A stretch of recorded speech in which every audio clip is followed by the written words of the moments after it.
The Waverley Blues senior women's team are back in the EFNL. The Waverley Blues back in the senior women's competition, which is fantastic. After 3 years in the wilderness, their rise has been monumental, bursting on the scene, winning 8 of their first 9 games and locking up a final spot with 2 rounds to play. From early on, it was very apparent that we were going to have a strong, positive side this year and really have that community that we were looking for. But it hasn't been a smooth journey for the Blues, who were forced to disband the women's team back in 2019, leaving the future of women's footy at a crossroads. So we had senior women's in 2016, 17, 18, 19. And then effectively with the COVID year, that team fell away. Unfortunately for the club, we lost the senior women's team in 2020. I definitely think it wasn't easy for the club. Losing players is never easy. Watching them go somewhere else and achieve their dreams and aspirations with another club is never easy. Probably had in those teams in those years some really good players, so a few of them left during that period from 2016 to 19 to go to other clubs that were probably playing Prem or Div 1 or whatever at the time. Yeah, look, I think definitely a frustration, no doubt about it. A lot of work had been put in to build not only the senior women's but the junior girls there as well. To lose that momentum, you're at risk of losing players, and then and starting again it's a little bit treacherous.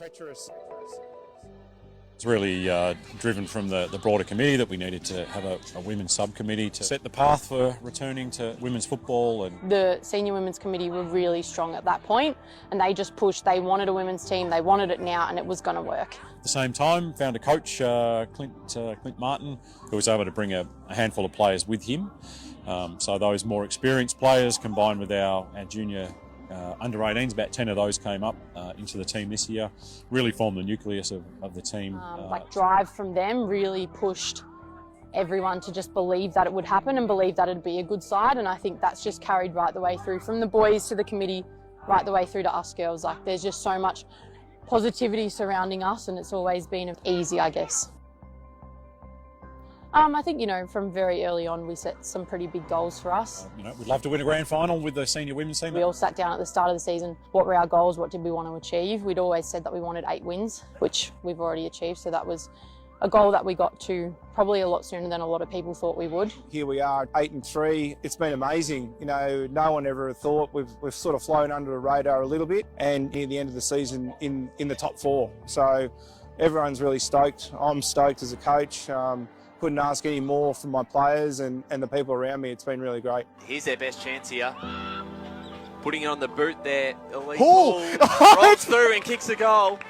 And the Waverley Blues have their first. Everyone just didn't really speak about us a lot at the start of the season. Everyone was kind of like, they're the unknown. No one knows what Waverley's going to be like. No one knows what they've got. No one knows what they can hold. But I think the belief that we held within each other was that we were a good side and that we could do whatever we wanted to. If you had said to us 12 months ago that we were in Div 2, 8-3, and we're going to play finals, we would have pinched ourselves. I'm not going to say that we're going to win the premiership. I want the girls to be competitive, and I really want the girls to enjoy themselves, because finals are a great experience. You can go and play footy for 20 years and never play a finals. There's a good chance that they'll play finals in their first year of footy, which is, I think for me, I must have done something right there for them to get to that position. But really the goals we set ourselves was that for season 2024, that we have as many of the women return as possible in the senior team, and it's based on that culture that we build a culture that they want to come back to. I think for the club it's just really important to be inclusive and just have the girls and the boys have a place that everyone can come. There's a lot of families here, and we want the younger girls to have a place that they can go, I'm going to be one of those girls when I'm older. A sustainable women's program is what you want. Junior girls coming through, so it's every year you've got it just building and building. Yeah, and I think that's not something that they've had the last couple of years, and those girls haven't had somewhere to look, somewhere to go, I could be playing that level of footy.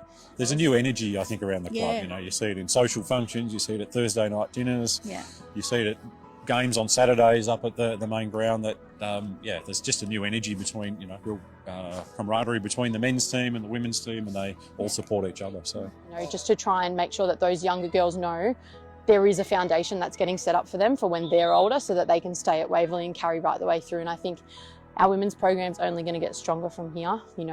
Having those younger teams having that foundation to bring up is just going to make Waverley in the future a really strong club, I think, and the boys just add to that.